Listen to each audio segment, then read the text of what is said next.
Olá pessoal, uma boa tarde para vocês. Estamos de volta aqui mais uma vez. Dessa vez aqui, né, para passar para vocês a posição do Alexandre de Moraes, que já era esperado.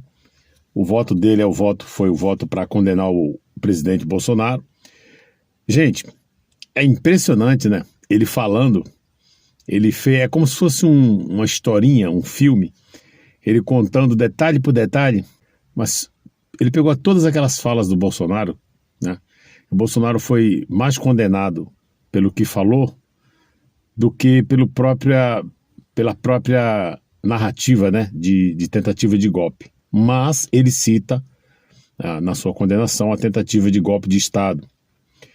Mas a gente percebe que ele fala tudo aquilo que o Bolsonaro falava, desde quando ele estava na presidência, chamando ele disso, daquilo, o Moraes chamando o Moraes de canalha, de que acabou, de que o prazo dele tinha acabado. E eu sempre falei aqui, né? Gente, melhor do que você falar e não cumprir, é você ficar calado. Fique quieto, não fale. Enfim, não vou ficar repetindo isso aqui, né? Bom, resumindo, ele condenou o Bolsonaro, mas não é disso que eu quero falar para você, não. O primeiro voto foi dele. No momento que eu tô gravando esse vídeo aqui, o Flávio Dino também tá falando. Já é uma coisa certa, né, que eles vão condenar o Bolsonaro. Pode ser que o Fux dê um voto diferente.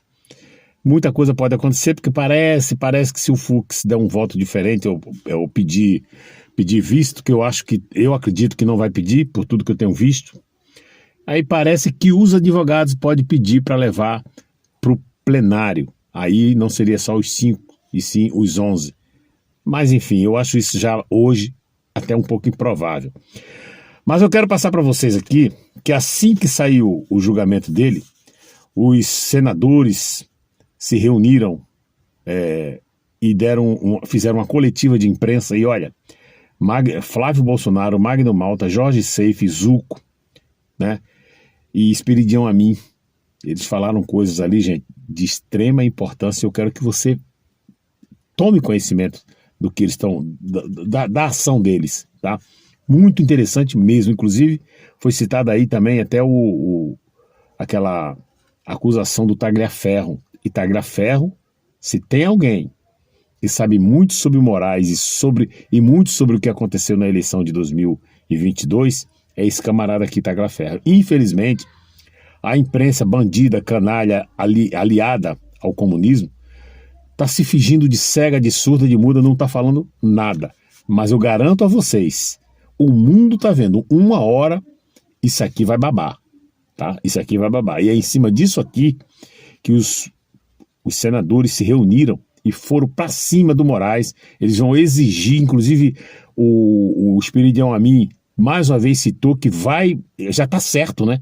Vai partir para cima em cima da CPI da Vaza Toga. A coisa não vai ficar barata para eles, não. Eu vou soltar uns trechos desse vídeo aqui, mas olha essa matéria aqui. Pela primeira vez a gente aqui fala muito, né? Eu já falei até isso aqui, gente. Isso aqui pode gerar até uma guerra. Presta atenção nessa matéria aqui. Vou deixar o print aí, ó. Urgente, como sempre no Jornal da Cidade Online. Casa Branca cita poder militar ao comentar o caso Bolsonaro pela primeira vez. É a primeira vez que é citado uma situação militar no Brasil.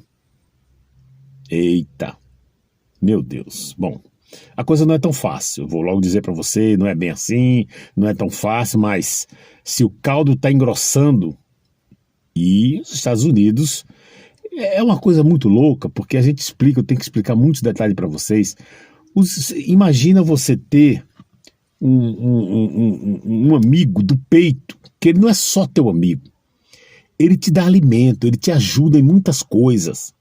E você vê esse amigo seu virando a casaca por alguém está ludibriando esse teu amigo, está sequestrando esse teu amigo, e você está percebendo isso.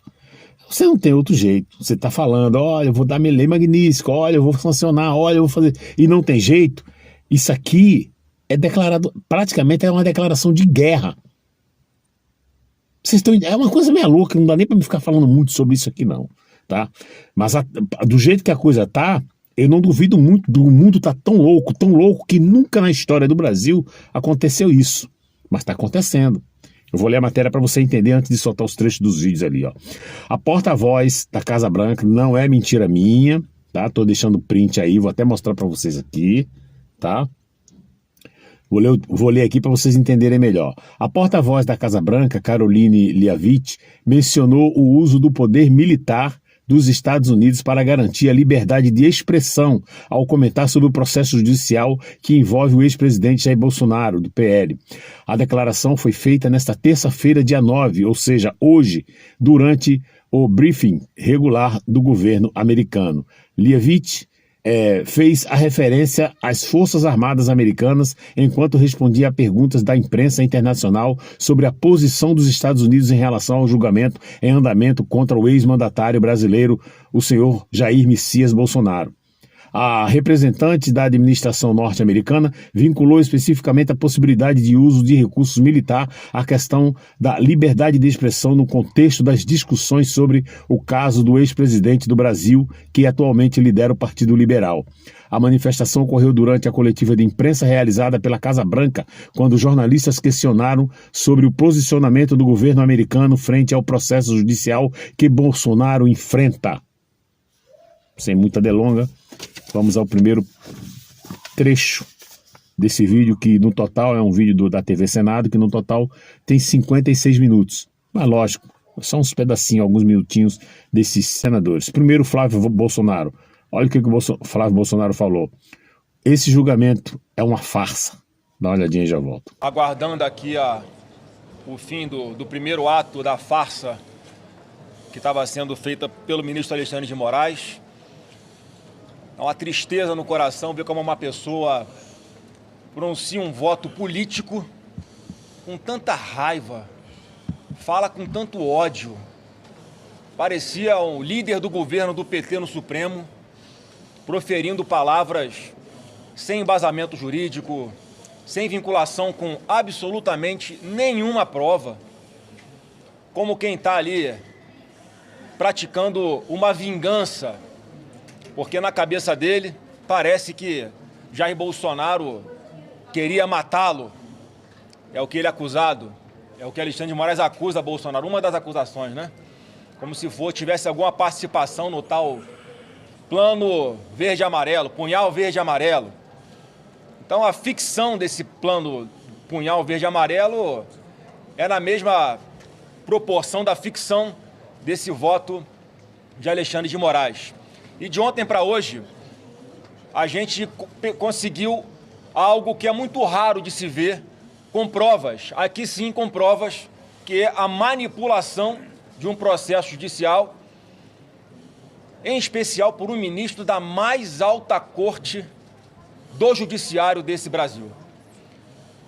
O ex-assessor dele denunciou uma série de coisas na Comissão de Segurança Pública na semana passada e hoje chegou uma perícia confirmando o que ele havia denunciado, em especial a manipulação processual por ocasião de uma busca e apreensão determinada pelo Alexandre de Moraes contra um grupo de empresários lá nas eleições de 2022, enquanto o Tagliaferro denuncia que foi procurado pelo juiz assessor de Moraes para ajudar na fundamentação desta decisão, que já havia tido seus efeitos iniciados, já que a busca e apreensão já havia acontecido. Dias depois, Tagliaferro é procurado, diz que ajudou no mapa mental e uma série de outros detalhes nessa decisão do Alexandre de Moraes, porque tinha pego muito mal para o Alexandre de Moraes dar uma decisão apenas com base em uma matéria de imprensa. Então, ele dá essa ajuda, devolve ao juiz auxiliar do Alexandre de Moraes e que volta para o processo. E pasmem, a perícia que foi feita não foi sequer ainda sobre o que denunciou o Tagliaferro. A perícia, um parecer técnico, está aqui, um parecer técnico, exame documentoscópico digital. Quem solicitou foi um jornalista com coragem, David Agape, e foi feito por dois renomados peritos, Reginaldo Tirotti e Jaqueline Tirotti. O que diz essa perícia?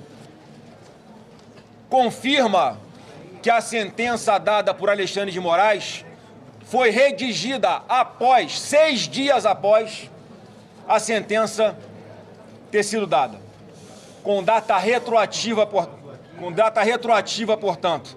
A sentença foi produzida 6 dias depois e lançada como se tivesse sido feita no dia que ele tomou a decisão. Um parecer técnico que nem precisava, né? Vocês vão se lembrar daquela operação spoofing, que foi deflagrada em função da então Vaza Jato, em que as provas que foram extraídas ilegalmente de alguns celulares foram validadas juridicamente na sequência para poder colocar o Lula aonde ele está hoje. Portanto, nem precisava de perícia, mas nós estamos tendo cuidado de fazer essa perícia. O que vai ser feito a partir de agora? Nós vamos oficiar todos os ministros do Supremo Tribunal Federal para que tomem ciência dessa grave denúncia de uma fraude processual feita por um membro do Supremo Tribunal Federal, solicitando que seja aberta uma investigação e que seja suspenso esse julgamento que está em andamento até que essa investigação seja concluída pelo bem da democracia. Pois é, meus amigos. Em seguida foi a vez do Magno Malta. Magno Malta muito, mas muito revoltado. Aliás, todos eles estão muito revoltados. Disse uma frase ali que me chamou a atenção. O Moraes tem uma tara por Bolsonaro.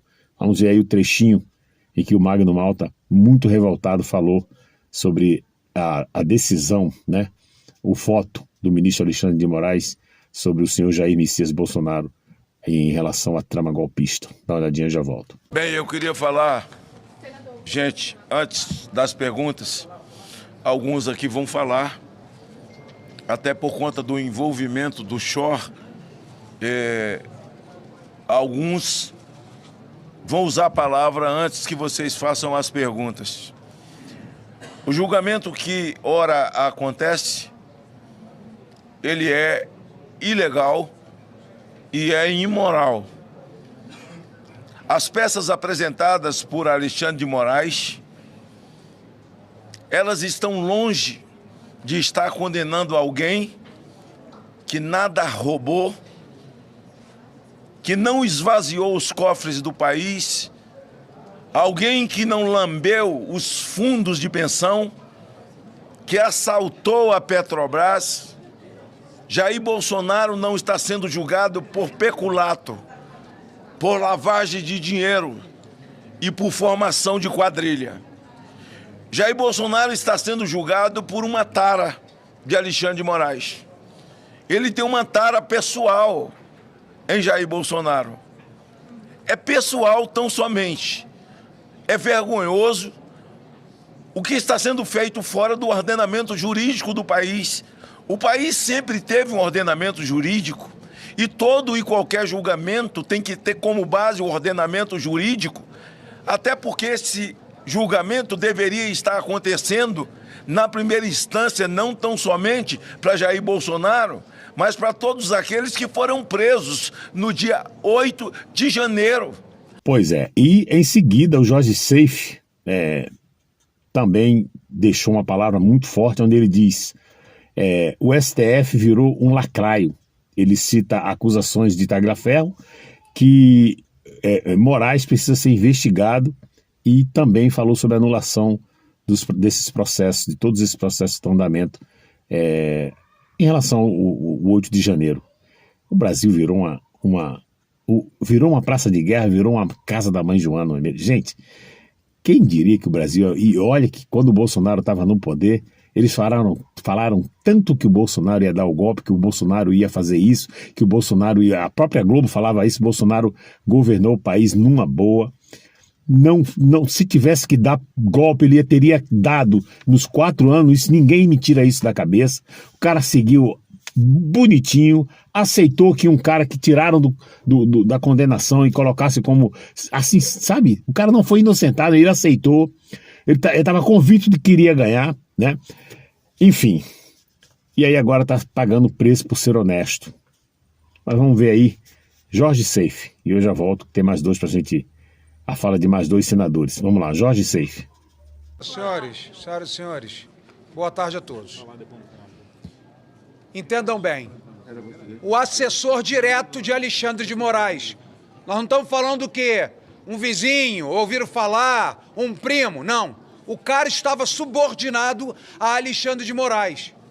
Tem denunciado alguns veículos de imprensa internacionais sem repercussão no Brasil, até que nós conseguimos conversar e convencê-lo a participar de uma audiência na Comissão de Segurança Pública presidida pelo senador Flávio Bolsonaro.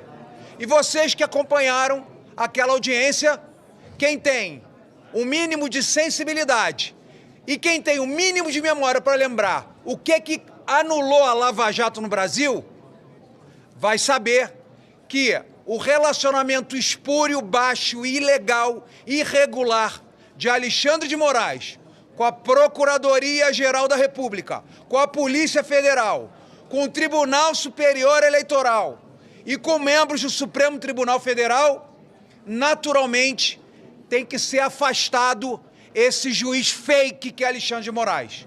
Ele é um cometedor de crimes, não pode estar na nossa Corte Suprema. Ele precisa ser investigado por esse Senado Federal, que, de acordo com a Constituição, é a única casa para equilibrar pesos e contrapesos. Ele hoje faz o que quer. Ele hoje ameaça parlamentares na cara dura. E todos aqui sabem o que eu estou falando, inclusive vocês da imprensa. Então não dá mais. Depois que essa história veio à tona, vocês lembram que, porque Sérgio Moro falava com Dallagnol, eles cancelaram todos os bons serviços e êxitos da Lava Jato. Nós temos um escândalo agora de muito maiores proporções. O nosso procurador da República, uma instituição que era para defender todo brasileiro, infelizmente virou um lacaio. E ele terá que passar por essa casa para ser reconduzido. E eu espero que todos os senadores, de direita, de esquerda, de centro, entendam que hoje a Procuradoria-Geral da República está contaminada, porque não há independência. Assim, uma relação de subserviência e obediência ao Supremo Tribunal Federal, representado pelo tirano, pelo ditador, pelo violador de direitos humanos, Alexandre de Moraes. E aí, o Zucco, né, Coronel Zucco, falando o seguinte, cada um fala uma coisa interessante. Não houve tempo hábil para que a defesa fizesse ali fizesse uma defesa adequada, né? Não houve tempo hábil. Segundo o Zucco, se todos os advogados contratassem uma empresa de inteligência artificial premium, aquela melhor que tem no mercado, levaria meses ou talvez anos para poder decifrar toda a defesa, ver toda a acusação e depois preparar a defesa. Vocês estão entendendo? Mesmo que contratasse uma inteligência artificial, ele faz uma leitura rápida, bem diferente do ser humano. Imagina um homem lendo e relendo todo o processo para depois fazer uma defesa. Não houve esse tempo. Foi uma correria. Só para você entender, tá, gente? Vamos ver o que o Zucco fala sobre isso aí. Dá uma olhadinha aí, eu já volto. Vou falar para vocês, hoje pela manhã, eu me fiz presente no julgamento. Eu gostaria muito que a imprensa analisasse as expressões faciais. Olha onde chegamos. O prazer com que o ministro Alexandre de Moraes tem de falar do presidente Bolsonaro. Não só como líder de organização criminosa, mas por vários momentos, vários foram os momentos que ele buscava esconder o seu ânimo em buscar em 70 terabytes. Gravem esse número, porque foi um dos motivos em que todos os advogados da defesa pediram mais tempo. E eu peço a todos vocês, órgãos de imprensa, que conversem com seus advogados e perguntem se havia um tempo hábil para se analisar 70 terabytes de material. Foi feito, inclusive, uma análise por um dos advogados de defesa, mesmo com a melhor inteligência artificial, aquela paga, premium, demorariam meses e meses para se confrontar os dados. Então, o que está sendo dito aqui, além da vaza-toga grave, é este processo que não respeitou o devido processo legal e a ampla defesa. Pois é, meus amigos. E para finalizar, a última fala, teve mais senadores, mais deputados que falaram, tá? Mas esses foram os mais importantes que eu peguei. Aqui, no final, o Espiridião Amin citou a CPI da vaza-toga. Esses 5 que eu citei para vocês aqui, né, na verdade não foram 5, foram 4, vão para cima. Não só eles, tá? São muitos deputados e senadores que, principalmente os senadores, vão para cima, não vai deixar barato. Eu posso me arriscar em dizer para você que o ministro de Moraes está condenando o Bolsonaro por vingança, mas ele também está assinando uma sentença do fim dele. Isso aí eu não tenho dúvida. Não tenho dúvida, tá? Vamos lá, dá uma olhadinha aí, gente. Já volto só para a gente terminar. Quero deixar aqui claro o seguinte: o nosso empenho é para que a CPI da vaza-toga seja numerada pelo presidente, que ainda não foi, protocolada e de acordo com a Constituição instituída, para que seja feita a apuração dessa barbaridade jurídica que o Brasil está contemplando agora nos seus resultados, nesta sessão de julgamento na primeira turma do Supremo, mas que na CPI certamente será completamente esclarecida. Muito obrigado. Meus amigos, vou ficar por aqui para o vídeo não ficar muito longo. Eu vou deixar por conta de vocês os comentários, mas olha, é triste a gente ver essa situação. É muito triste. Um cara que governou o país, que ama o seu país, hoje preso, não roubou, não foi acusado de nenhuma corrupção, levou o país a sério na época da pandemia, ajudou muita gente, um povo cruel, sanguinário, um povo traiçoeiro, né? Eu não digo que estão na bolha, mas essa turma aí que recebeu o auxílio na época da pandemia, muitos disseram, eu estou recebendo aqui, mas eu vou votar mesmo no Lula. Um cara honesto acima de tudo, sendo acusado de uma coisa que não existe prova, segundo todos estão falando e a gente está vendo, enquanto um que foi acusado, teve o direito de defesa, foi processado, condenado na primeira, recorreu, foi condenado na segunda, recorreu, foi condenado em 3 instâncias por diversos juízes. O cara foi preso, ficou 500 dias preso. O próprio Supremo Tribunal Federal deu o aval e disse, não, tá tudo certo, tá condenado, o cara inclusive falaram, né? O próprio Gilmar Mendes falou que, enfim, do nada não, eu sempre falo isso aqui e vou repetir, foi depois que liberaram a TVT, aquela TV de esquerda, aí no Presídio Federal, no presídio não, lá na repartição em Curitiba, onde o Lula estava, cederam uma entrevista para o Lula que durou 2 horas e 5 minutos, e nessa entrevista o Lula disse que os ministros que ele colocou lá no Supremo Tribunal Federal estavam acovardados. Eu estava falando para minha esposa, como quem diz assim, vem cá, eu coloquei vocês aí, vocês não vão fazer nada para me tirar daqui? Foi isso. Logo em seguida, começaram a entender diferente e falaram que ele não deveria ter sido julgado em Curitiba, e sim em Brasília, e aí cancelaram todo o julgamento, papeladas e papeladas, nossa, centenas de folhas de papel, cancelou tudo, mas ele deveria ter um julgamento em Brasília que não teve. O tempo passou, parece que aí não podia mais prescrever, ou seja, um negócio desse assim. Vocês estão entendendo como é que é a jogada?